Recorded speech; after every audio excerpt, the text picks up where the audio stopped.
Ako si Soy, tamad na may pangarap. Yamatik with the say.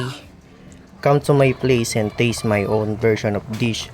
Chicken sour with turmeric estepaksiw na manok na may luyang dilaw. O diba, sarap ng food trip ni Soy. So ayun yung mga procedure. Diba, sundin nyo lang yan. Yung matigas na frozen manok na yan galing pa sa rep. Babalawan natin yan para matanggal yung tigas niya. So ayun yung mga aromatics. Hindi ko na babanggitin. Yung binabad nating suka na almost 1 week na.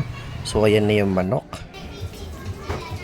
Mabisang mabisa yan. Lalagay natin yung luyang dilaw, paminta, yung pamintang buo, din yung suka.